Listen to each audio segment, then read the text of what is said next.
माझं संविधान संपूर्ण भारतीयांचा सन्मान, त्यात सामावली आहे धर्मनिरपेक्षता, भाषेची विविधता, त्यात दडलाय तुमचा अधिकार, तुमचे न्याय, तुमची अभिव्यक्ती, ते समर्पित प्रत्येक भारतीय नागरिकाला। आता प्रत्येक भारतीयाच्या मनात असावं माझं संविधान। लवकरच तुमच्या भेटीला पहा फक्त कृषी समृद्धी, न्यायासाठी खंबीर व्यासपीठ।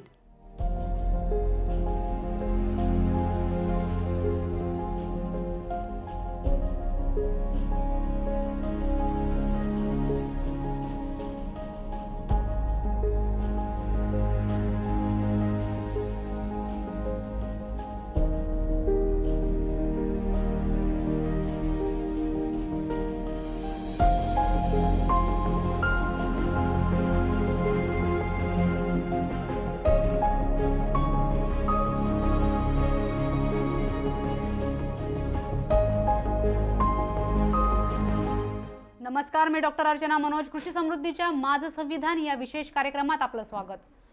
बऱ्याच लोकांना संविधान माहीत असेलही, परंतु बऱ्याच लोकांना संविधान माहीत नाही हेही वास्तव आहे। या संविधानाच्या मूल्यावर आधारित देशाचा राज्यकारभार चालतो। त्याची ओळख बालपणातच व्हावी यासाठी 2005 मध्ये EZ खोब्रागडे या शासकीय अधिकाऱ्याने शाळांमधून संविधानाची प्रास्ताविका अभ्यासली जावी, प्रार्थनेप्रमाणे त्याचं पठण व्हावं यासाठी अथक प्रयत्न केले। तब्बल 15 वर्षांनंतर आपल्याला देशाच्या कानाकोपऱ्यात संविधानाबद्दल जागृती होताना दिसत आहे। आज भेटूयात EZ खोब्रागडे यांना, जाणून घेऊयात प्रास्ताविका शाळांमध्ये अभ्यासली जावी याकरिता त्यांनी केलेल्या अथक प्रयत्नांबाबत। नमस्कार, मी डॉक्टर अर्चना मनोज। कृषी समृद्धीच्या माझं संविधान या कार्यक्रमामध्ये आपलं स्वागत। आज आपण भेटायला आलेलो आहोत EZ खोब्रागडे सरांना। खोब्रागडे सर प्रशासकीय सेवेमध्ये होते। आता 9 वर्षांपासून ते रिटायर्ड आहेत, निवृत्त झालेले आहेत। आणि संविधान हा विषय त्यांच्या अगदी जिव्हाळ्याचा विषय आहे। त्याच्यावरती त्यांनी आपलं संविधान म्हणून एक पुस्तकसुद्धा लिहिलेलं आहे। तर त्यांच्याकडनं समग्र संविधान कसं असावं आणि त्याच्यामध्ये काय तरतुदी व्हायला हव्यात किंवा ते कशा पद्धतीचं डॉक्टर बाबासाहेब आंबेडकरांनी त्यावेळेला रचलं होतं आणि त्याच्यामध्ये आता ज्या तरतुदी होतात आहेत त्या योग्य अयोग्य काय आहे त्यांच्याकडनं आपण जाणून घेऊयात आणि त्याचा अल्पसा परिचय सुद्धा घेऊयात। भेटूयात EZ खोब्रागडे सरांना। सर नमस्कार। नमस्कार। कृषी समृद्धीमध्ये आपलं स्वागत। सर, जे संविधान आहे, समग्र संविधान आपण ज्याला म्हणू, डॉक्टर बाबासाहेब आंबेडकरांनी ज्या वेळेला त्याला रचलं होतं त्यावेळेला त्याच्यामध्ये तरतुदी ज्या होत्या त्या वेगळ्या होत्या आणि आता ज्या आहेत तरतुदी त्या थोड्याफार चेंजेस त्याच्यामध्ये होत आहेत, ते लवचिक त्यांनी ठेवलेलं आहे। तर संविधान कसं आहे किंवा तुम्ही जे अभ्यासले आहे त्याबद्दल आम्हाला थोडं सांगाल? माझ्या दृष्टीनं जे संविधान तयार केलेलं आहे, जे संविधान सभेने तयार केलेलं आहे आणि डॉक्टर बाबासाहेब आंबेडकर हे ड्राफ्टिंग कमिटीचे चेअरमन होते आणि अजूनही वेगवेगळ्या समितीचे ते सदस्य पण होते आणि या संविधान निर्मितीमध्ये डॉक्टर बाबासाहेब आंबेडकरांचं फार मोठं योगदान आहे आणि म्हणूनच संविधान सभेने त्यांना संविधानाचे शिल्पकार म्हणून त्याचा गौरव पण संविधान सभेत झाला आणि आपण त्यांना म्हणतो।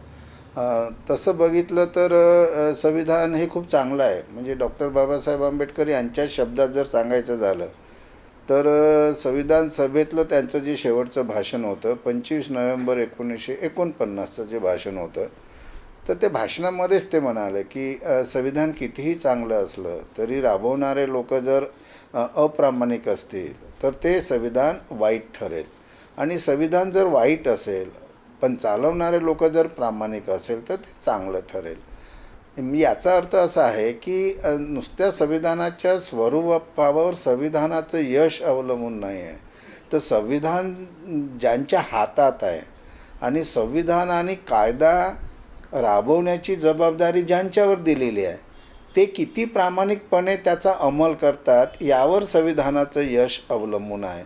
आणि म्हणून संविधान ज्या पद्धतीत आलेलं आहे, आता आपण संविधानाची प्रास्ताविका जर बघितली तर त्या प्रास्ताविकेमध्ये संविधानाचा सगळा सार आहे, गाभा आहे आणि अतिशय सुंदर असं आहे। हे आपल्या देशाचं संविधानाचा तर देशामध्ये जगामध्ये लौकिक आहे। लौकिक आहे आणि आपला देश तो ओळखला जातो. जगातली सर्वात मोठी लोकशाही म्हणजे भारत देश म्हटला जातो आणि सगळ्यात सुंदर असं संविधान तर कुठलं तर भारताचं संविधान आहे.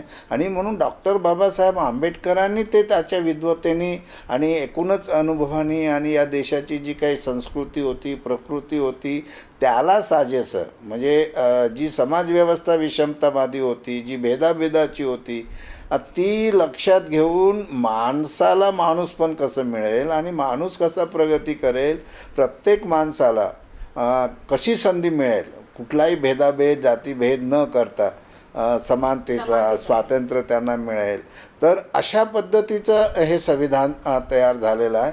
आणि म्हणून माझ्या दृष्टीनं मला जेवढं समजते, मी काही संविधानाचा तज्ज्ञ नाही, पण मला जे समजतं की आमचं संविधान हे देश घडवणार आहे, समाज घडवणार आहे, माणसाला मोठं करणार आहे आणि या संविधानाने या देशातल्या तळागाळातल्या माणसाला मोठं केलेलं आहे. त्याच्यामुळे संविधान राबवणारे, आता हे राबवणारे लोक कोण आहेत, तर जसं आपण म्हणतो की लोकशाहीचे स्तंभ आहेत.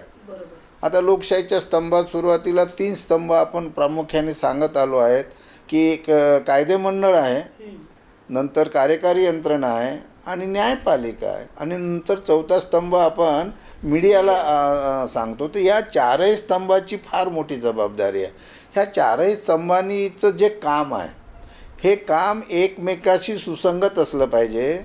ते संविधानाने जे सांगितलं आहे त्या संविधानाच्या मूल्याशी प्रामाणिक राहून ते केलं पाहिजे आणि एकमेकावर कुरघोडी न करता एकमेकाला सहाय्यभूत कसं होईल अशा पद्धतीचं काम ह्या 4ही लोकांनी केलं पाहिजे. तेव्हाच कुठं लोककल्याण होईल. आपली लोकशाही म्हणजे नेमकं काय आहे, लोकांचं कल्याण हे असं जे संविधान आहे.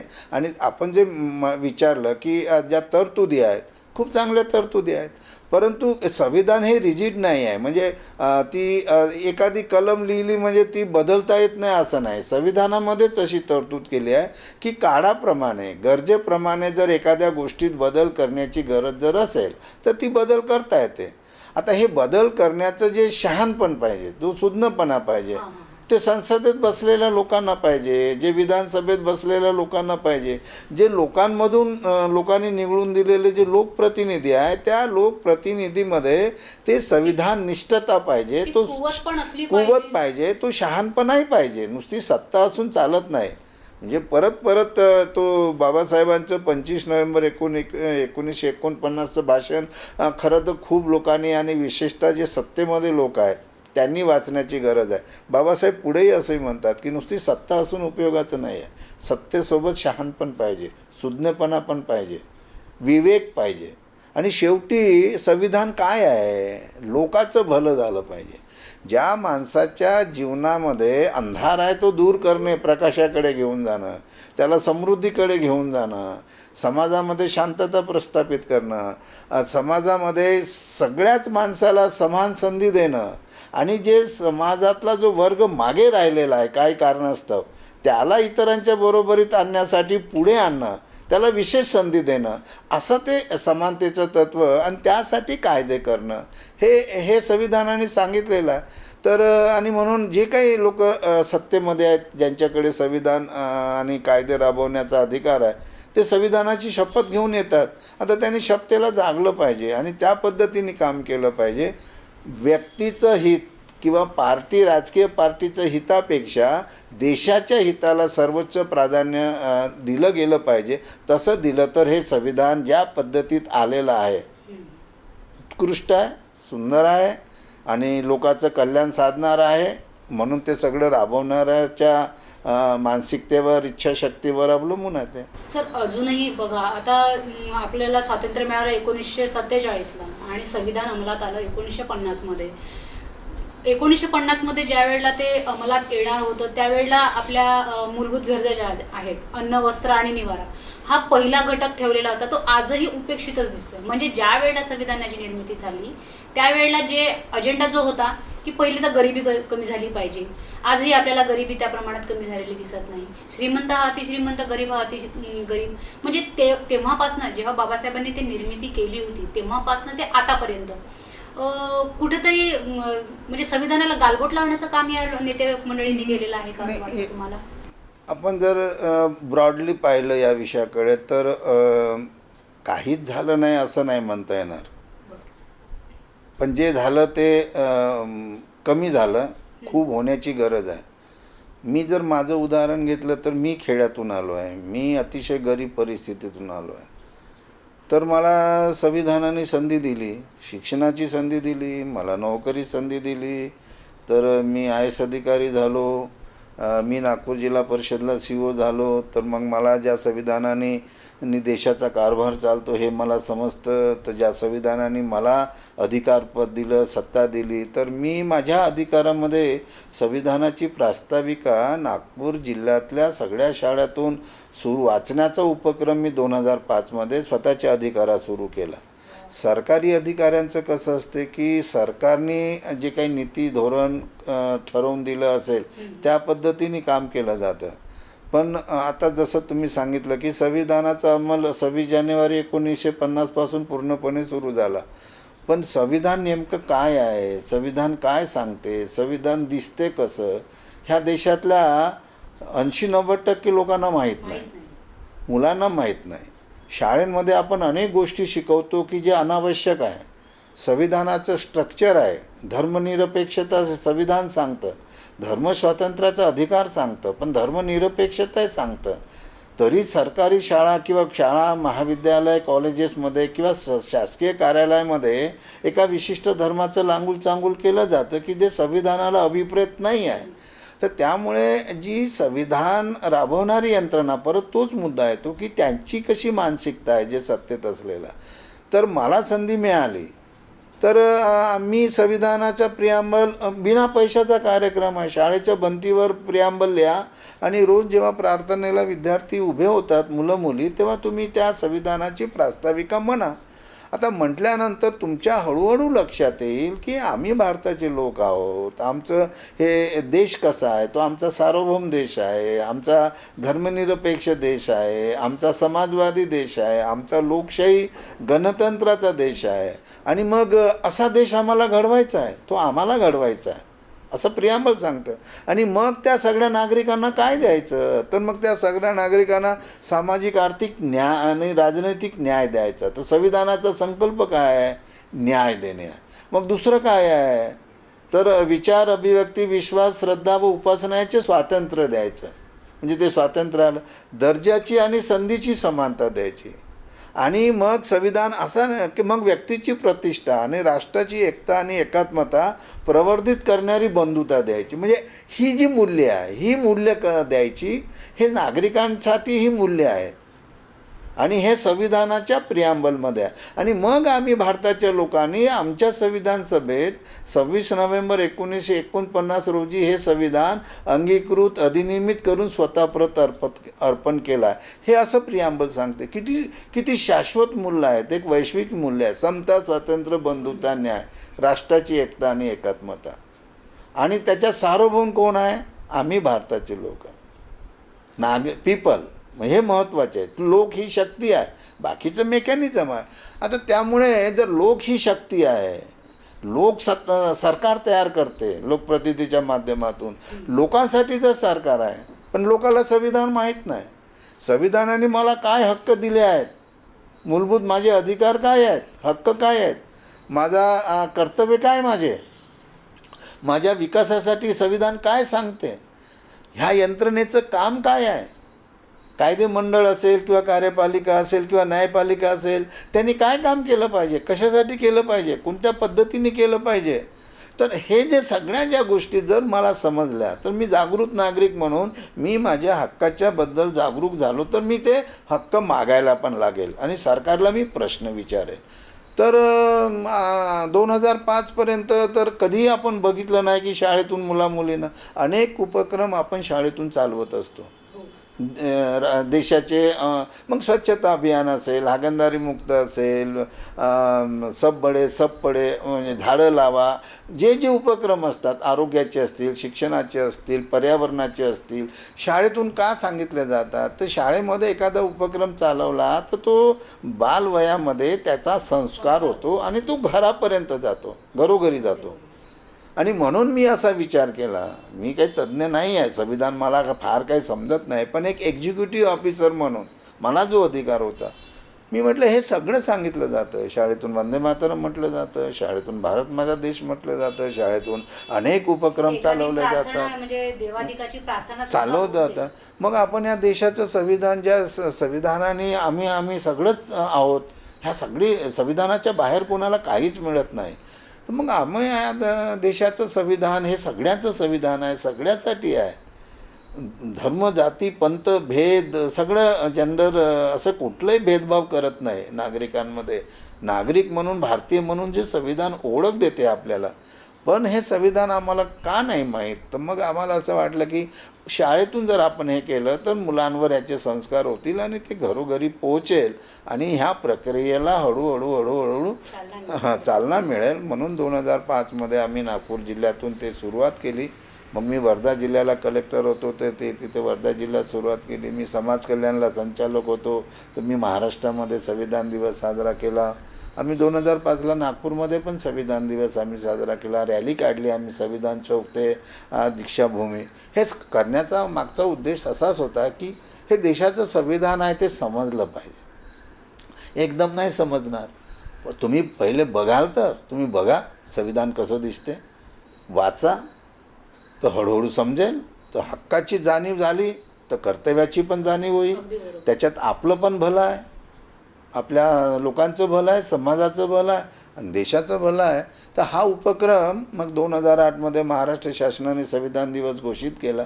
आम्ही पाठपुरावा केला, भारत सरकारकडे पाठपुरावा केला. तर 2015पासून संविधान दिवस आता देशभर साजरा होतो. कमी अधिक प्रमाणामध्ये प्रिॲम्बल वाचलं जाते आणि चर्चा होते. तर हे कसं आहे की हे कळलं पाहिजे. पण आपण इतके वर्ष अनभिज्ञ होतो. अनेक लोकांना आजही संविधान काय आहे माहीत नाही. तेच सर, आता कसं आहे की जे खेडोपाडी म्हणा किंवा छोट्या शहरात राहणारे आहे, या शाळांमध्ये मराठी शाळांमध्ये म्हणा की हे जे प्रास्ताविक आहे, प्रस्तावना जी आहे संविधानाची ती वाचल्या जाते. पण आता जे वेल एज्युकेटेड लोक, जे आपण म्हणतो उच्च विद्या विभूषित लोक, IT सेक्टरमध्ये काम करणारे लोक, यांनाही विचारा संविधानाची प्रस्तावना त्यांनाही माहीत नाही. कुठेतरी कॉन्व्हेंटमध्ये शिकणारे लोक असतील किंवा पब्लिक स्कूलमध्ये शिकणारे असतील, तिथे प्रायव्हेट सेक्टरमध्ये त्यांना त्यांचा अभ्यासक्रम ठरवण्याची एक मुभा असते. तिथे आपण काही करू शकतो का की ना करू शकतो. कसं आहे की आम्ही जेव्हा महाराष्ट्र सरकारच्या भारताचे शोकांतिका ही आहे की इथे सक्ती केल्याशिवाय कोणताच कायदा करेक्ट म्हणजे मुळामध्ये कसं आहे ना की हे देशाचं संविधान आहे आणि तरी हे देशाचं संविधान आहे ही स्वीकारण्याची मानसिकता अजूनही देशातल्या ज्याला असं म्हणू एक वर्णव्यवस्थेचे लोक आहेत, वर्णव्यवस्थेचे लोक की जे जातीभेद पाळणारे आहेत, ते धर्मभेद पाळणारे आहेत, जे हा छोटा मोठा, हा लहान, हा या जातीचा तो त्या जातीचा. तर ही जी मानसिकता ज्यांच्यामध्ये आहे आणि हा वर्ग सगळ्या स्तरात आहे. तो मोठ्या प्रमाणामध्ये प्रशासनामध्ये आहे, तो न्यायालयामध्ये आहे आणि तो राजकीय सत्तेमध्ये पण आहे. तर त्याच्यामुळे माझं असं आकलन आहे की म्हणून त्याकडे दुर्लक्ष झालं.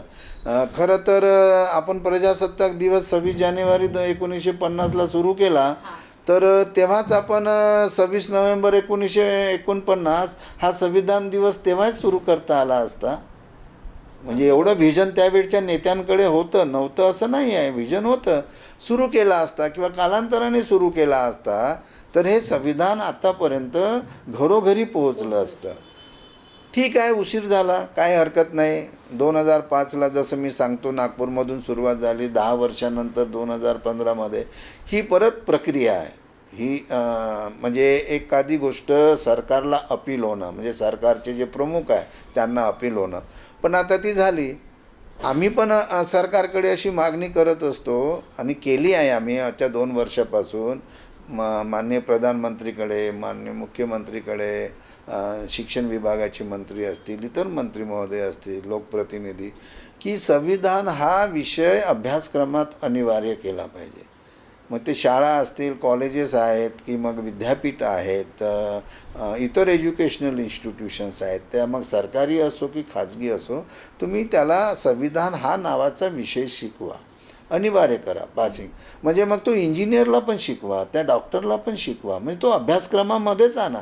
त्याच्या अभ्यासक्रमाबरोबर तुम्ही संविधान हा विषय जर आणला तर तो वाचेल ना. विषय तुम्ही जोपर्यंत कंपल्शन करत नाही आपण, तर तो विषयच कंपल्सरी करा तुम्ही, आणि मग त्या अभ्यासक्रमानुसार ते ठरवा. मग त्याला बेसिक गोष्टी समजल्या पाहिजे की संविधानाच्या निर्मितीचा इतिहास काय आहे, संविधान सभा कशी झाली, ड्राफ्टिंग कमिटीचं काम कसं झालं, आणि मग त्या एकूणच संविधान निर्मितीची वाटचाल काय आहे, मूलभूत अधिकार काय आहे, मूलभूत कर्तव्य काय आहे, ते directive principle of state policies काय आहे, मग हे लेजिस्लेचर म्हणजे काय, कार्यकारी यंत्रणा म्हणजे काय, ज्युडिशियरी काय, निवडणुका काय, पब्लिक सर्व्हिसेस, हे एवढे जरी चॅप्टर जरी आपण त्या अभ्यासक्रमामध्ये घेतले आणि मग जसा जसा वर्ग असेल त्या मुलांच्या प्रमाणे कॉलेजेस किंवा मग सगळीकडे आता जे नागरिकशास्त्र वगैरे आपण शिकवतो ते काय थोडासा धडा शिकवतो, पण त्याच्याने तेच कळत नाही.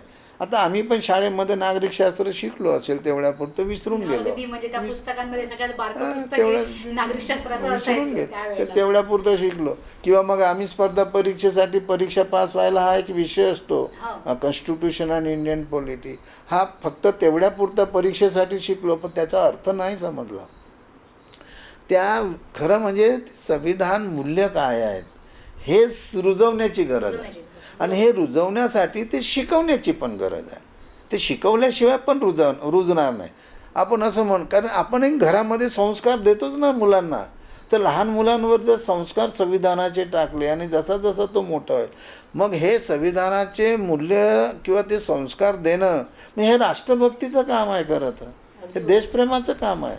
हे फार मोठं पॅट्रिऑटिझम आहे, संविधानाची जागृती. तुम्ही जे माझं संविधान म्हणून जे काम करता ना, तर माझ्या दृष्टीनं ते फार मोठं काम आहे, देशभक्तीचं काम आहे, देशभक्तीचं काम आहे. फार लोक करत नाही आहे, कारण तुम्ही लोकांना संविधान निष्ठ करता, त्याला सांगता बाबा रे हे संविधानाने तुला हा अधिकार दिलेला आहे, तुला हे स्वातंत्र्य दिलेलं आहे, तू आधी काय व्यवसाय करत होता ते महत्त्वाचं नाही आहे, आता तुला काय करायचं आहे तू करू शकतो, तुला कोणी अडवणार नाही आहे, कारण तुझा तो अधिकार आहे. आमचा उद्देशच हा आहे की प्रत्येक तळागाळापर्यंत, प्रत्येक माणसापर्यंत, लहान मुलापासून तर वयोवृद्धापर्यंत माझं संविधान म्हणजे संविधान काय आहे हे समजलं पाहिजे, त्याच्यामध्ये ते रुजलं पाहिजे, त्याला त्याची कर्तव्य समजली पाहिजे, त्याचे अधिकार समजले पाहिजे, आणि मुळात त्याची जी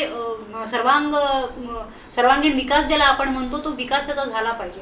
बऱ्याचशा गोष्टी म्हणजे मला त्याचा अधिकार आहे पण तो मला माहीतच नाही म्हणून मी गप्प बसतो, असं बरेचदा होतं. एखादा अन्याय होऊन राहिला आहे पण त्याला त्याची जाणीवच नसते की माझ्यावर हा अन्याय झाला आहे, ते मी याला वाचा फोडू शकतो, मी कोर्टापर्यंत जाऊ शकतो, कोर्टाने मला हा अधिकार दिलाय. ह्या गोष्टी सगळ्या आता म्हणजे दाबल्या जात आहेत, म्हणजे हेतू पुरस्पर दाबल्या जात आहेत. काही सत्ताधारी असतील, काही विपक्ष असतील, मी कोणावर टीका टिप्पणी करत नाहीये, फक्त त्या लोकांना एवढंच सांगणं आहे की तुमचे अधिकार आहे, तुमचे कर्तव्य आहे, तुम्हाला बजावायचे आहे, आणि त्याची जाणीव तुम्हाला या संविधानातून होणार. बरोबर. माझ्या या कार्यक्रमाचा उद्देश आहे की संविधान हे प्रत्येक घराघरापर्यंत, प्रत्येक मनामनापर्यंत पोहोचलं पाहिजे. जोपर्यंत ते मनात रुजणार नाही तोपर्यंत ते अंगीकारल्या पण जाणार नाही. आपण तोंडाने म्हणतो सर की भारत माझा देश आहे, सारे भारतीय माझे बांधव आहे, आम्ही भारताचे लोक वगैरे वगैरे, पण ती आपुलकी, ती जिव्हाळा, तो जवळीकपणा किंवा ती कर्तव्य, ते अधिकार आम्हाला अजूनही समजत नाही किंवा समजवल्या जात नाही. बरं, तुम्ही म्हणता की शाळांमध्ये हे आलं पाहिजे, पण त्याच्यासाठी ते तज्ज्ञ लोक पण लागतील की जे संविधान त्या पद्धतीने शिकवतील. बरोबर आहे, तज्ज्ञ लोक लागतील. आता तुमच्या माहितीसाठी सांगतो की आम्ही मागच्या वेळेस आपल्या शालेय शिक्षण मंत्री वर्षाताई गायकवाडकडे आम्ही एक बैठक घेतली होती, आणि त्यांना हा विषय आम्ही सांगितला होता की तुम्ही शालेय अभ्यासक्रमामध्ये तुम्ही संविधान नावाने विषयानं, म्हणजे संविधानाचं शिक्षण, म्हणजे विशेष संविधानाचं शिक्षण आणा तुम्ही. जसं 10वी-12वीला पर्यावरणाचं शिक्षण दिलं जातं तसं संविधानाचं शिक्षण द्या.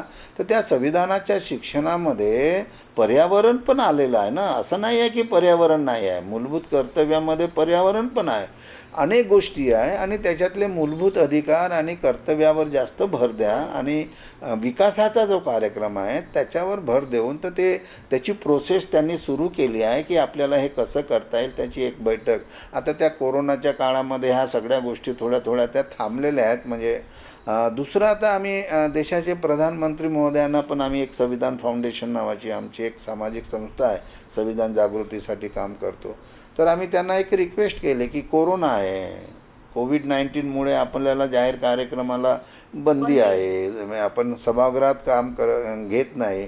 तर जसं कोविडमध्ये असं अपील केलं होतं प्रधानमंत्री महोदयांनी की तुम्ही गॅलरीमध्ये येऊन थाळी वाजवा. नंतर अपील केलं होतं की तुम्ही दिवे लावा. तर आम्ही त्यांना सांगितलं की तुम्ही असं अपील करा लोकांना किंवा असा आदेश काढा की 26 नोव्हेंबरला संविधान दिनी तुम्ही घरोघरी संविधान वाचन करा. तुम्हाला घरोघरी संविधान वाचन करा. तुम्ही या देशातल्या सगळ्या लोकांनी घराच्या बाहेर जाण्यापेक्षा घरी बसून कुटुंबामध्ये किमान 1 तास संविधानाचं प्रिॲम्बल जरी वाचलं तरी ते पुरे आहे. त्या प्रिॲम्बलमध्ये वाचा, कुटुंबात वाचा.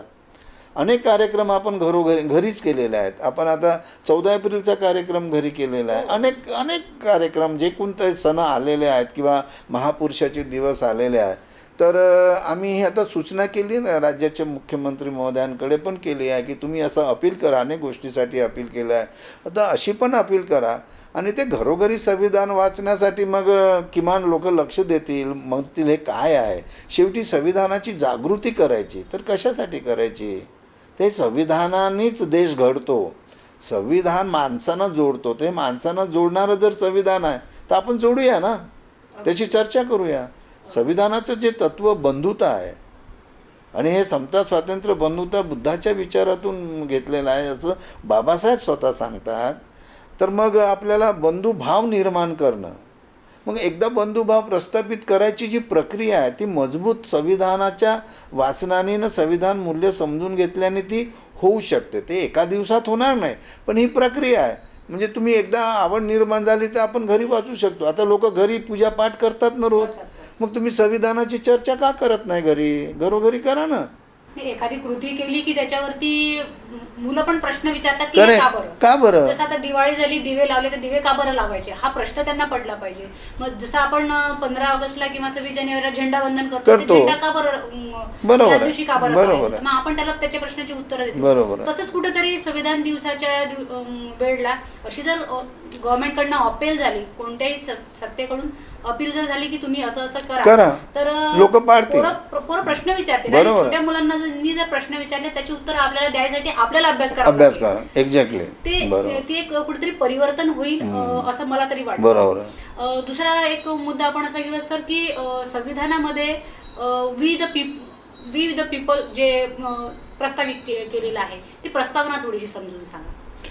तर ते जे मी तुम्हाला सांगत होतो ना, म्हणजे आम्ही भारताचे लोक, we the people of India. शेवटी कसं आहे की त्या शब्दातच असं आहे, we the people of India, म्हणजे हे आम्ही भारताचे लोक, म्हणजे हा देश आमचा आहे आणि आम्ही सार्वभौम आहोत. म्हणजे आमचा देश सार्वभौम आहे. म्हणजे कोण सार्वभौम आहे? तर हे देशाचे लोक आहे ना, ही देशाची शक्ती आहे खरं म्हणजे. आणि मग आम्ही आमचा देश कसा घडवायचा, जसं ते मी सांगितलं की आमचा देश कसा सार्वभौम देश घडवायचा आहे. म्हणजे आम्हाला स्वातंत्र्य आहे, आम्ही आमचे निर्णय घेऊ, आम्हाला आमच्या देशातल्या लोकांसाठी चांगलं काय आहे त्याच्यासाठी आम्ही कोणाची काही गुलाम नाही. आता ब्रिटिशाची सत्ता होती तर ब्रिटिश निर्णय घेत होते, आम्ही गुलाम होतो आणि गुलामाला कुठलेही अधिकार नसतात. आता आम्ही स्वतंत्र झालो, आमच्या स्वतंत्र देशाचं स्वतंत्र संविधान आहे आणि हे संविधान एवढं सुंदर आहे. तर त्यामध्ये हे जे विचार दिलेले आहेत, मूल्य दिलेले आहेत की आमचा सार्वभौम देश आहे, आमचा समाजवादी देश आहे, आमचा धर्मनिरपेक्ष देश आहे, आमचा लोकशाही गणराज्याचा देश आहे. आणि मग ते जसं सांगितलं मी आधी की सामाजिक, आर्थिक, राजनैतिक न्याय, विचार, अभिव्यक्ती, विश्वास, श्रद्धा, उपासना यांचे स्वातंत्र्य आहे. म्हणजे आता तुम्हाला स्वातंत्र्य कशाचं आहे? तुम्हाला विचाराचं स्वातंत्र्य आहे, बोलण्याचं स्वातंत्र्य आहे, लिहिण्याचं स्वातंत्र्य आहे, भाषण देण्याचं स्वातंत्र्य आहे, तुम्हाला पूजापाठाचं स्वातंत्र्य आहे ना, नाही आहे असं नाही आहे. तुम्हाला जे चांगलं वाटते ते करा, त्याला धर्मस्वातंत्र्य आपण म्हणतो. पण या धर्मस्वातंत्र्याचा अर्थ असा नाही की तुम्ही दुसऱ्याच्या धर्मावर अतिक्रमण करा किंवा दुसऱ्याला वाईट म्हणा. तुम्हाला जे योग्य वाटते ते तुम्ही सर शाळांमध्ये प्रत्येकाला मला थोडं क्रॉस करा वाटते, शाळांमध्ये जे धर्मांचं शिक्षण दिलं जातं म्हणजे प्रार्थना म्हणा किंवा अशा पद्धतीनं सांगितलं जातं की एक प्रार्थना असते अशी सर्व धर्म समभावाची. वास्तविक संविधान म्हणतं की हा धर्मनिरपेक्ष देश आहे, आपण याला वर्गीकृत केला धर्मनिरपेक्ष म्हणून. तर हे जे आहे ते कुठेतरी व्यक्ती स्वातंत्र्यावर गदा आहे असं वाटतं का नाही, तुम्हाला? बरोबर आहे ना. म्हणजे कसं आहे की मग ते शाळा असो, कॉलेजेस असो किंवा कार्यालय असो, हे पब्लिक ऑफिसेस आहेत. एक्झॅक्ट. यामध्ये सगळ्या जाती धर्माचे असतात. हो. त्यामुळे कुठल्या एका विशिष्ट धर्माचं तिथे शिक्षण देणं किंवा एका विशिष्ट धर्माचे पूजापाठ करणं किंवा प्रार्थना करणं हे संविधानालाही अपेक्षित नाही. जे सरकार कोणाचे असो ते सरकार प्रशासनाला पण अपेक्षित नाही ना ते करू नये, कारण ते धर्मनिरपेक्ष तत्त्वाच्या विरोधात आहे. मुद्दा काय आहे, हे अनेकांनी हे संविधानाचं तत्त्व धर्मनिरपेक्षचं हे समजून घेतलं नाही, वाचलं नाही. आणि वाचलं असेल तर त्यांच्या जी मुळातली जी ती त्यांच्या मनातली जी परंपरा आहे, रूढीवाद आहे अनेकांच्या मनामध्ये, की जे परंपरेने किंवा रूढीवादाने काही गोष्टी आधीपासून करत आलेल्या आहेत, ते त्यांना सोडवत नाही आहे. शारीरिक गुलामी गेली, मानसिक गुलामी अजूनही अजूनही आहे ना, ते त्याच्या बाहेर येत नाही. जे संविधानाचे फायदे सगळ्यांना पाहिजे. आता कर्मचारी असतील, मग शिक्षकांना नोकरी कुठं संविधानाच्या माध्यमातूनच मिळते ना, कायद्यातून. बरोबर. त्याला मिळणारा पगार आहे, त्याला मिळणाऱ्या सुट्ट्या आहे, त्यांना मिळणाऱ्या सेवा सुविधा आहे, ह्या सगळ्या गोष्टी आहे. पण त्यांना हे कळायला पाहिजे की मला ह्या देशाच्या संविधानाने जी संधी दिली आणि हे संविधानाची ही जी तत्त्व आहे ते मी त्या तत्त्वाचा अंगीकार करून मी त्या पद्धतीने मी काम करेल. पण तो नाही आहे. तो त्या संविधानाला त्या सन्मानपूर्वक किंवा त्याचं महत्त्व त्याला कळत नाही. कारण की त्याच्या मनातला जो रूढीवाद आहे, तो दैववाद आहे, तो देववाद आहे, तो पूजापाठ आहे की नाही, ते असंच चालत आलेलं आहे. म्हणजे शाळेमध्ये सरस्वती विद्येची देवता, सरस्वतीचं पूजन शाळेमध्ये होणार. म्हणजे कितीही प्रोग्रेसिव्ह विचाराचे लोक असले तरी ते त्या पद्धतीने. मग कसा विरोध, असं नाही आहे की विरोध करावा लागतो, कारण जे कायद्यात नाही आहे, जे संविधानात नाही आहे, ते कसं काय चालवायचं. जेव्हा नव्हतं संविधान ती गोष्ट अलग आहे. पण काही लोकांनी हे जे विचार आहेत ना, हे जे असंविधानिक विचार आहेत, हे रुजवले आहेत.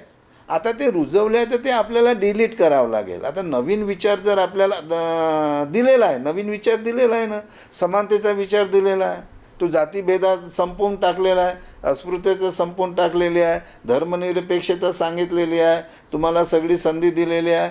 मग हे विचार जर तुम्ही स्वीकारले तर तुम्हाला आधीचे विचार तुमचे डिलीट होतील. माणसं असे झालेले आहेत की फायदे सगळे पाहिजे, पण जुना विचार मात्र सोडायचा नाही. आणि त्यामुळे आजही 21व्या शतकामध्ये संविधान कितीही चांगलं असलं, म्हणून ते बाबासाहेब सातत्याने म्हणत होते की संविधान राबवणारे लोक कोण आहेत, ते जर जातीवादी असतील तर काय होईल, तेच चालवतील. ते जर वर्णव्यवस्था पाळणारे असतील तर तेच चालवतील. ते या देशातल्या शोषित वंचित वर्गाला किंवा महिलांना एक गुलाम म्हणून समजणारे असतील तर त्या संविधानाचा वापर ते त्याच पद्धतीने करतील. म्हणजे संविधानाच्याच कलमाचा वापर करून करतील ते, म्हणजे त्याच्या बाहेर नाही करतायत. तर म्हणून त्याची संविधानाची जागृती त्या दृष्टीनं खूप महत्त्वाची आहे. आता कालच मी आमचे जे विधानसभेचे अध्यक्ष आहेत नानाभाऊ पटोले साहेब, मी त्यांना पण पत्र लिहिलं ना, काल मी त्यांना फोनवर पण बोललो. हे जेव्हा महाविकास आघाडीचं सरकार आलं तेव्हा त्यांनी नागपूरच्या हिवाळी अधिवेशनामध्ये 16 डिसेंबर 1919ला संविधानाची प्रास्ताविका विधानसभेमध्ये वाचली. हे ऐतिहासिक घटना आहे. म्हणजे त्याचं ते सरकारला त्याचं अभिनंदन केलं पाहिजे की हे देशामध्ये कुठेही संसदेमध्ये सुद्धा संविधानाची प्रास्ताविका आतापर्यंत वाचली गेली नाही. सिम्बॉलिक असली तरी ती या महाविकास आघाडीच्या सरकारने 16 डिसेंबरला वाचली. पण सर याचा उल्लेख कुठेही मला म्हणजे आढळलेला नाही. तर प्रश्न पुन्हा तोच आहे, ही वाचली, त्याला ज्या पद्धतीने प्रसारमाध्यमाने ते लोकांपर्यंत घेऊन जायला पाहिजे होतं ते पोहोचवलं नाही. कारण प्रसारमाध्यमाची संविधान जागृती ही त्यांची प्रायोरिटी नाही आहे. वाचल्यानंतर पुढे काय झालं, पुढच्या सत्रामध्ये त्याने ती खंडित झाली, कोरोनामुळे असेल काय. तर मी त्यांना एक पत्र लिहिलं, मी त्यांना 21 ऑक्टोबरला पत्र लिहिलं, मेल पाठवलं आणि मी त्यांना विनंती केली की तुम्ही ऐतिहासिक काम केलं पटोले साहेब अध्यक्ष म्हणून, जे कधी घडलं नाही ते घडलं. आणि महाराष्ट्र हा शिवाजी महाराज, ज्योतिबा फुले, राजर्षी शाहू महाराज, डॉक्टर बाबासाहेब आंबेडकर पण यांच्या विचाराचा महाराष्ट्र आहे, पुरोगामी महाराष्ट्र आहे. तर ते साजेसं काम झालं, पण ते खंडित झालं, ते पुन्हा सुरू करा. तर ते त्यांनी मला काल बोलताना सांगितलं की थोडासा संभ्रम होता त्यांच्याकडमध्ये की बा एका सेशनमध्ये फक्त वाचा. मी म्हटलं जेव्हा जेव्हा सेशन होते विधानसभेमध्ये वंदे मातरम म्हटलं जातं प्रत्येक सेशनमध्ये, जेव्हा सत्र सुरू होते पहिला दिवस राष्ट्रगीत तर म्हटलं जातं, ते म्हणायलाच पाहिजे, त्याच्याबद्दल वाद नाही. पण आता वंदे मातरम म्हटलं जाते, त्यालाही माझा वैयक्तिक विरोध नाही. पण मग संविधानाची प्रास्ताविका ही संविधान सभेने मान्य केलेली आहे. ते संविधानाचं पहिलं पेज आहे, ते संविधानाचा इंटिग्रल पार्ट आहे, तो संविधानाचा सार आहे, संविधानाचा आत्मा म्हणतात त्याला. म्हणजे संविधानाचं ध्येय आणि उद्दिष्ट आहे प्रास्ताविका. ही का सभागृहात वाचलं जाऊ नये. तर मी म्हटलं सर असं नाही आहे की तुम्ही एकदा म्हणून चालणार नाही, तर असा निर्णय घ्या की दर सत्र जेव्हा सेशन सुरू होतं, 3 सेशन होतात वर्षातनं, त्या सेशनच्या पहिल्या दिवशी एक गांभीर्यपूर्वक संविधानाच्या प्रास्ताविकेचं वाचन सभागृहात झालं पाहिजे. सगळे सदस्य उठून उभे राहिले पाहिजे, कोणीतरी ते म्हटलं पाहिजे आणि त्यांनी समजून घेतलं पाहिजे की मग जेव्हा विधानसभेमध्ये म्हटलं जाईल, विधान परिषदेमध्ये म्हटलं जाईल, तर ते मग महानगरपालिकेच्या सभेमध्ये जनरल बॉडीच्या बैठकीमध्ये म्हटलं जाईल, तर ते जिल्हा परिषदेच्या बैठकीत, तर ते ग्रामसभेपर्यंत जाईल. तर संविधान जागृतीचं जे काम आहे हे वरून खाली आलं पाहिजे. जेव्हा वरचे लोक करतील, जसं घर घर संविधानची अपील जर केली तर लोक करतील, सभागृहामध्ये वाचलं जाईल छानपैकी, तर तो नाही म्हटलं तरी तो सरकारचा कार्यक्रम होईल, तर ते ग्रामसभेपर्यंत जाईल. म्हणजे गावामध्ये गेलं तर ते ग्रामसभेत म्हटलं जाईल, तर लोक उत्सुकते पुढे त्याची चर्चा पण व्हायला लागेल आणि त्याची जागृतीचे तुम्हाला अनेक कार्यक्रम राबवता येतात. तर अशा पद्धतीचं आम्ही करत राहतो प्रयत्न. उद्धवजी ठाकरे साहेबांना पण आम्ही सांगितलं की पत्र पाठवून तुम्ही करा. हां, वेळ लागतो, कारण काय की पुन्हा तोच मुद्दा आला की संविधान, डॉक्टर बाबासाहेब आंबेडकर, मग ते लोकांचं असं एक मध्ये लोकांच्या डोक्यामध्ये एक कुठंतरी खूड आहे, अरे तर मग हे अमक्या ST-साठीच संविधान आहे, ते आरक्षणाचंच आहे. हे आपल्याला सांगावं लागेल लोकांना. तुम्ही वाचा आधी संविधान. हे देशाच्या 130 कोटी लोकांचं आहे, हे देशाचं संविधान आहे. 130 कोटींमध्ये पण सर 52% जे लोक आहेत ते बहुजन समाज आहे. OBC म्हणा, VJNT, SC जेवढे काही लोक आहेत 52% बहुजन समाज असल्यानंतरही संविधान लोकांना समजत नाही किंवा समजवल्या जात नाही. ही शोकांतिका आहे आपल्या भारत देशामध्ये तरी. तर एक प्रभावीपणे जे जनतेपर्यंत पोहोचवायचं जे माध्यम आहे ते आहे शाळा, दुसरे आहे शासकीय कार्यालय आणि शासकीय अधिकारी. म्हणजे जसं आता तुम्ही IAS होतात, तुम्ही 2005 जसा एक खूप चांगला उपक्रम राबवला, तर तुमच्या नंतर जे आलेले आहेत तर त्यांच्याकडे पण तुम्ही असं काही अपील केलेलं आहे का? नाही, आम्ही आता सगळ्यांनाच अपील करतो. तेव्हाही मी जेव्हा 2005 आम्ही नागपूर जिल्हा परिषद जिल्ह्यातून राबवला, तेव्हा पण मी त्यावेळचे सेक्रेटरी, कलेक्टर, कमिशनर या सगळ्यांना केला होता. आदिवासी विभागाच्या आश्रमशाळेत सुरू झाला होता, नागपूरच्या महानगरपालिकेच्या शाळेत सुरू झाला होता. ती पहिली स्टेप होती. म्हणजे ते कसं पहिलं पाऊल म्हणू आपण, की तुम्ही किमान संविधानाचं पुस्तक तर उघडा आणि उघडून तुम्ही पहिलं पान तर वाचा आधी. अगदी बरोबर. वाचा तर तुम्हाला त्याचा अर्थ समजायला वेळ लागेल. आपण आ नाही शिकलो तर पुढे कसं शिकणार. आपल्याला आधी ABCD आ शिकवलं जातं की नाही. तर ते ABCD शिकल्यासारखं आहे, ते वाचल्यासारखं आहे प्रियांबल संविधानाचं. पण ते अतिशय महत्त्वाचं आहे. तो अर्थ समजा तर ते आणि मग हे संविधान दिनाच्या माध्यमातून होतं. परत मुद्दा तोच आहे, तो देशभरही सुरू झाला. तो परदेशामध्ये पण आपले जे इंडियन एम्बॅसीज आहेत तिथे पण तो सरकारी कार्यक्रम म्हणून राबवला जातो. पण परत कसं आहे ना, तो सरकारी कार्यक्रम तर अभियान चालेल, पण त्या देशाच्या नागरिकांना जसं आपण त्या पद्धतीने आपल्याला जसं तुम्ही माझं संविधान म्हणून तुम्हाला वाटतं की हे लोकांपर्यंत गेलं पाहिजे, तुम्हाला कोणी सांगितलं नाही, अगदी तुम्ही करताय, हे पोहोचलं पाहिजे. किंवा मी आय एस ऑफिसर होतो, अनेक आय एस ऑफिसर याच्यापूर्वी आले आहे, नंतरही आले आहे. नागपूर जिल्हा परिषदला अनेक लोक आले असतील, अनेक ठिकाणी असतील, अनेक गोष्टी त्यांनी केलेल्या आहे. पण मला संधी मिळाली ज्यावेळेस जिल्हा परिषद शिवम म्हणून, तर किंवा त्यावेळेस मला क्लिक झालं की नाही आपल्याला अनेक गोष्टी करतो. कसं आहे ना, एखादी गोष्ट आपल्याला ती समजायला पण वेळ लागतो, त्याचं महत्त्व. जसं आम्हाला पण समजायला वेळ लागला ना, असं नाही आहे की वेळ नाही लागला.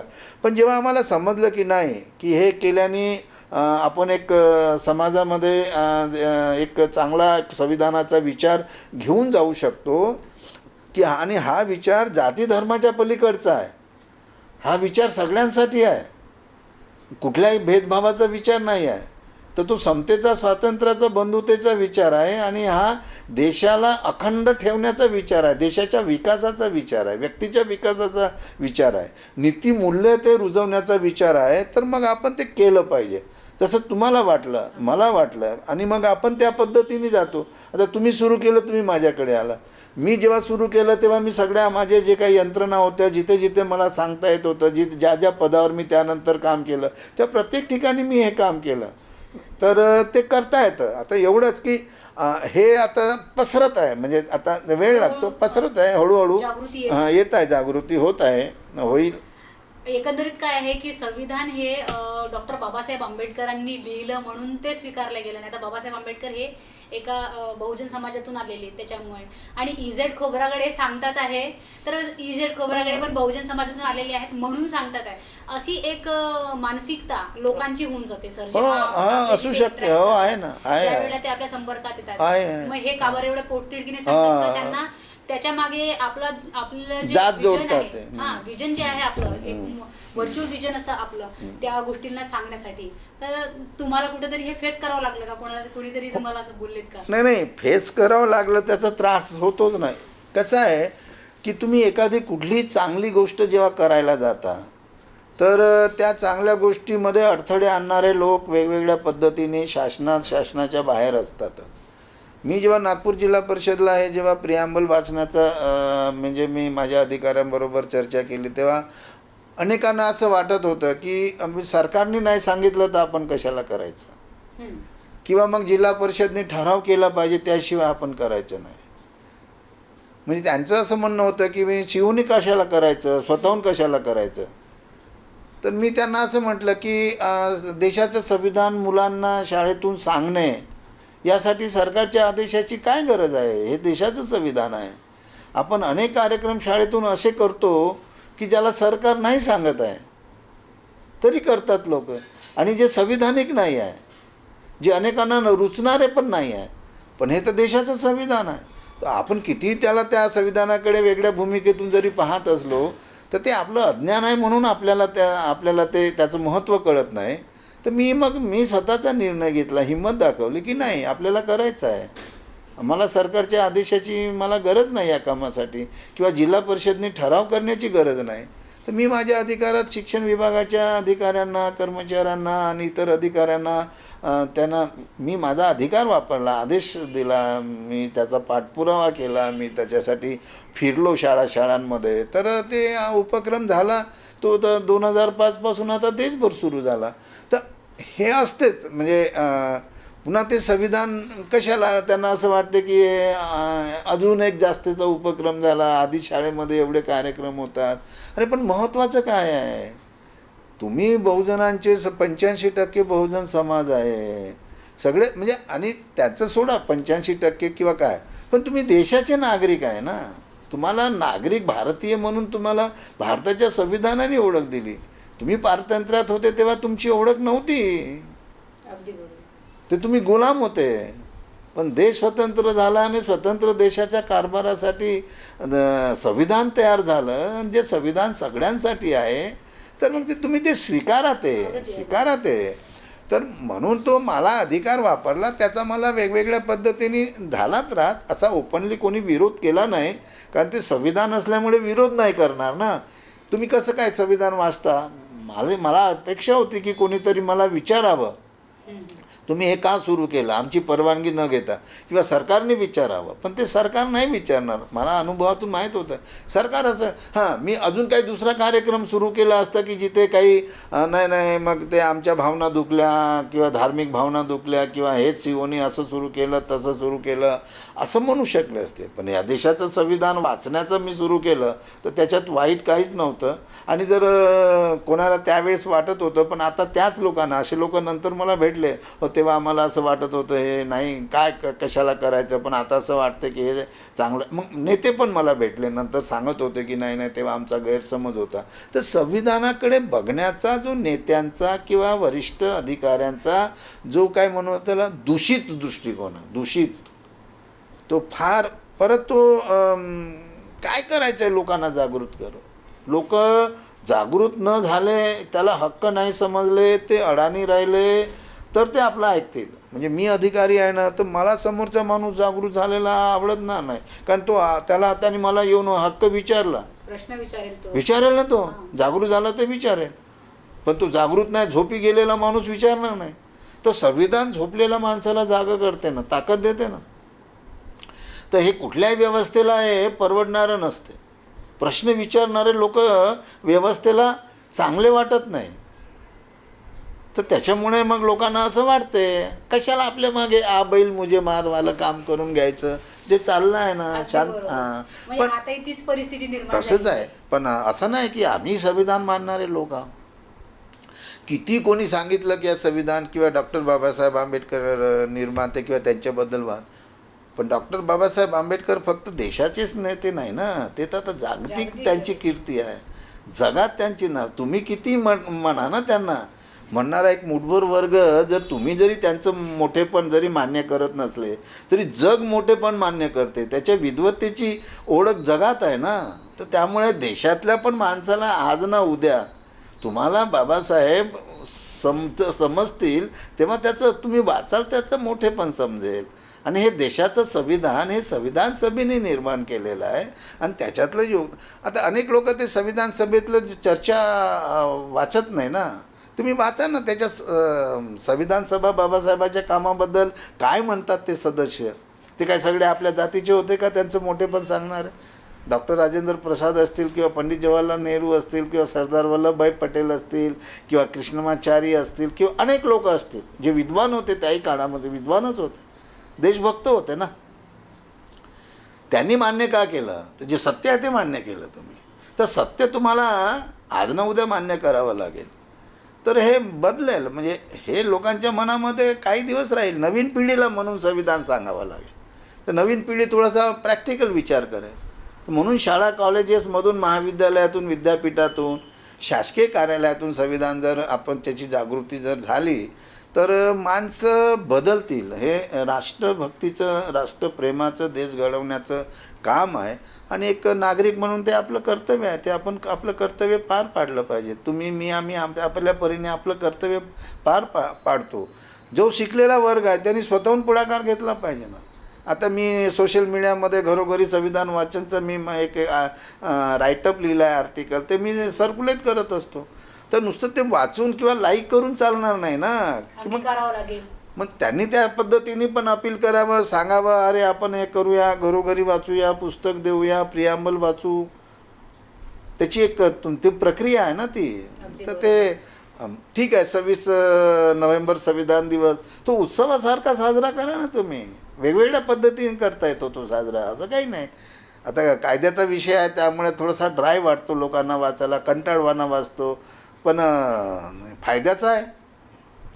आपल्या जीवनातलं दुःख, दर्द, व्यथा, वेदना दूर करण्याचं जर कुठलं साधन असेल तर ते भारताचं संविधान आहे. सगळ्या धर्माच्या ग्रंथाचा जर एक ग्रंथ कोणता असेल तर ते भारताचं संविधान आहे. तो राष्ट्रग्रंथ आहे. प्रत्येक धर्माचा आपला ग्रंथ आहे. पण त्या ग्रंथाने काही त्यांना ते प्रधानमंत्री त्या ग्रंथामुळे होत नाही. संविधानाच्या शपथ घेऊनच व्हावं लागते त्यांना. तर संविधान ह्या सगळ्या धर्मांना एकत्र ठेवते. धर्मनिरपेक्ष म्हणून महत्त्वाचं आहे. तर लोकांमध्ये येईल जागृती हळूहळू. म्हणजे तुम्ही असे कार्यक्रम करता त्या माध्यमातून आली पाहिजे. हे मला खूप चांगलं वाटतं की आपण बोलत राहिलं पाहिजे या विषयावर. ठीक आहे, आपल्याला कुणाला टीका टिप्पणी करायची नाही आहे, पण संविधान नेहमी सकारात्मक विचार देत असतं, आपल्याला पॉझिटिव्ह विचार देत असतं. पुढे कसं जायचं, आपली प्रगती कशी करायची, देशाची प्रगती कशी करायची, देशासाठी आपलं योगदान काय आहे. आता जसं मला संधी मिळाली, मी खेड्यातून आलो. मी जेव्हा बघतो माझ्या इतिहासाकडे, तर काय आहे, एका खेड्यापाड्यातून आलो, ग्रामीण भागातून, ज्या परिस्थितीतून, तर मला ती संधी मिळाली ना. संविधानाने ही संधी दिली आहे. बाबासाहेबांच्या प्रेरणेने आणि त्या संविधानाने मी झालो. असे अनेक लोक झाले, इंजिनियर झाले, डॉक्टर झाले, साहेब झाले. आपल्या देशाचे प्रधानमंत्रीसुद्धा म्हणतात की मला संविधानाने. एखादी महिला महापौर झाली किंवा मंत्री झाली, ती पण सांगते की मी भारताच्या संविधानाने. पण मग त्यांना विचारलं पाहिजे की तुम्हाला संविधान किती समजते. आणि मग संविधानाची शपथ घेऊन तुम्ही जर राज्यकारभार करता किंवा आपलं काम करता, तर तुम्ही संविधान निष्ठ व्हा ना. तुमची प्रामाणिकपणा संविधानाची असली पाहिजे, कायद्याची असली पाहिजे. आणि तुम्ही त्या नीतिमत्तेने ते संविधान राबवण्याचं तुम्ही काम करा. तेवढं केलं तरी खूप आहे. 100% नाही होणार कोणाकडून, पण प्रत्येकाने जर प्रयत्न केला तर जे वाईट आहे ते थांबेल ना. चांगलंच पुढे जाईल, चांगलंच पुढे जाईल. आणि संविधान नेहमी चांगलं करण्यासाठी आहे, वाईट करण्यासाठी नाहीच आहे. संविधानाची जी म्हणजे जसं आपल्या घराकडे धर्मग्रंथ असतो, तशा पद्धतीची एक संविधानाची प्रत प्रत्येक घरी असावी, हा एक खूप चांगला उपक्रम आहे. आणि त्याच्यासाठी तुम्ही कटिबद्धपणा, तुम्ही म्हटलं हो, घरोघरी संविधान, घरोघरी संविधान असावं. याच्यासाठी शासनाकडे तुम्ही काही नाही. आता शासनाकडे आम्ही काय अपील करतो, मधल्या काळामध्ये सामाजिक न्याय विभागाने काही पुस्तकं पण वाटतात. ते मुळामध्ये कसं आहे, प्रत्येक गोष्ट सरकारने केली पाहिजे असं मी या मताचं नाही आहे. सरकार किती करेल. आता आपण संविधानाचं पुस्तक जर घ्यायचं तर किती 200-300 रुपयाचा खर्च आहे. करू शकतो आपण एवढा, असं नाही आहे. प्रत्येक माणूस, गरीबातला गरीब माणूस पण करू शकतो. आता हे जे पुस्तक आहे ते मी पुस्तक छापून जे देतो, फुकट लोकांना पुस्तक वाटायला लोक वाचत पण नाही आहे. आपल्याकडे वाचन संस्कृती कमी झाली. विकत घेतलं तर काहीतरी पानं वाचतील. आम्ही कन्सेशनल रेटला आपलं संविधान पुस्तक देतो, त्याची 100 रुपये आहे. काही कोणाला आम्ही असं कॉम्प्लिमेंटरी मुलांना फुकट पण देतो. असं काही त्याच्यातनं हे एवढ्यासाठी देणं आहे की तुम्ही घ्या, वाचा. सरकारने कॅम्पेन चालवावा, या कामासाठी पैसा द्यावा हे माझं अजिबात म्हणणं नाही. कारण पैसा, निधी, योजना ते करू नये. ते संविधानाच्या जागृतीसाठी सरकारने पूर्ण यंत्रणेला कामी लावावं. आता समजा कलेक्टर ऑफिस आहे, तर कलेक्टर ऑफिसच्या कर्मचाऱ्यांना आणि अधिकाऱ्यांना जर समजून सांगायचं असेल तर महिन्यातून 1 दिवस त्यांची कार्यशाळा घेता येते ना, सुट्टीच्या दिवशी, किंवा 2 तास देऊन त्यांना मूल्य समजून सांगता येईल, त्याचे संविधानाचं महत्त्व सांगता येईल. तर 100मधून 10 लोकांना जरी त्याचं महत्त्व कळलं तरी तेवढा भ्रष्टाचार कमी होईल, तेवढं शोषण कमी होईल, तेवढं सामान्य माणसांना न्याय मिळेल. ते वाढत जातील मग हळूहळू. याला पैसा कशाला लागतो. सभागृह आहे त्यांच्याकडे, तेच जिल्हा परिषदमध्ये आहे, तेच कॉर्पोरेशनमध्ये आहे, तेच अनेक कार्यालयामध्ये आहे. त्या कार्यालय प्रमुखांनी असा विचार केला की दर महिन्याला मी 2 तास मी हे संविधान समजून सांगण्याचा कार्यक्रम मी माझ्या अधिकारात राबवतो. सरकारने सांगण्याची काय गरज आहे. नाही सर, काय झालंय, सक्ती केल्याशिवाय ना कोणतीच अंमलबजावणी होत नाही. एक साधंसं उदाहरण देते मी तुम्हाला. हेल्मेट सक्ती जी केलेली आहे, आता हे आपल्या थोडंसं विषयांतर होत आहे. हेल्मेट सक्ती केली आहे, तोपर्यंत लोकांनी मान्य केली नाही जोपर्यंत त्यांच्यावर सक्ती लागली नाही. ॲक्च्युअलमध्ये ते त्यांच्या सुरक्षेसाठी असतं, पण झालंच ना. इथे पण कसं आहे ना, ती सक्ती जर केली ना तर ते सक्ती जोपर्यंत असते तोपर्यंत ते लोक करतात, नंतर करत पण नाही, दुर्लक्ष होते आणि त्याचे गैरफायदे पण व्हायला लागतात. मी या मताचा आहे की तुम्हाला संविधान तुम्ही स्वतःहूनच त्याला तुम्ही 70-75 वर्षापासून नाही झालं ना, नाही झालं, ठीक आहे. लोकांना त्याची गरज वाटत नाही. गरज वाटत नाही, पण करेक्ट. पण आता ते लोकांना हळूहळू कळायला लागलं, कळेल ते.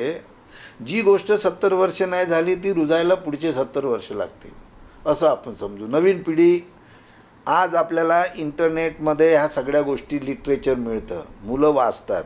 आम्ही संविधान हा अभ्यासक्रमाचा भाग करा हे कशासाठी म्हणतो, तर तुम्हाला स्पर्धेला जाणारे लाखो विद्यार्थी आहेत दरवर्षी, MPSC आहे, UPSC आहे, बँकेचा आहे, कुठली परीक्षा असेल त्याला संविधान हा एक विषय असतोच. हो. तर तुम्ही शाळेतून जर वाचलं की तुम्हाला त्या पुढच्या स्पर्धेला, परीक्षेला, नोकरीला, कुठल्याही ठिकाणी तुम्हाला हा विषय कमी पडेल ना. म्हणजे आपलं नॉलेज वाढणं आपला तो कर्तव्याचा भाग तर आहे, पण उद्या आपल्याला ते पद मिळवण्यासाठी सुद्धा संविधान तुम्हाला त्याचा अभ्यास तुम्हाला कमी पडतो. तर त्याच्यामुळे एक संविधानाचं अभियानच चालवलं पाहिजे. ते अभियान ते लोकांपर्यंत घेऊन गेलं पाहिजे. मग ते संसदेतून सुरुवात करा, तर संसदेतून तर ग्रामसभेपर्यंत तर संविधान चालवता येते. बरं, मग पैशाचा विषय आला तर प्रत्येक यंत्रणेकडे थोडा ना थोडा पैसा आहेच ना, नाही आहे असं नाही आहे. एखादा दिवस साजरा करायचा असेल तर तो कोणत्या पद्धतीने साजरा करायचा आपण हे ठरवू शकतो ना. आता जर घरोघरी वाचायचं असेल तर आपल्याला कशाला पैसा लागतो, किंवा कार्यालयात करायचं असेल तर कशाला पैसा लागतो. हां, आता आपल्याला फार मोठा कार्यक्रम फक्त दिखावा जर करायचा असेल, मी दिखाव्यामध्ये जात नाही, दिखावा करायचा असेल तर पैसा लागतो, पण तो दिखावा तेवढ्यापुरता असतो, शोबाजीमध्ये वेळ जातो, लोकांना कळत नाही. तर दोष न देता हे पुढं कसं घेऊन जायचं त्याची गावागावात जाईल, घराघरात जाईल, लोक स्वतः सक्षम होतील, आपल्या अधिकाराबद्दल जागरूक होतील, कर्तव्याबद्दल जागरूक होतील आणि हक्काची पण मागणी करतील ना, कर्तव्य पण बजावतील. हे एकूणच आणि मग आपला देश मजबूत होईल. अनेक लोकांकडे आजही लोक वंचित आहेत, म्हणजे त्यांच्या वस्तीपर्यंत. मध्ये आता आम्ही याच्यामध्ये फोटोग्राफ पण आहेत आमचे.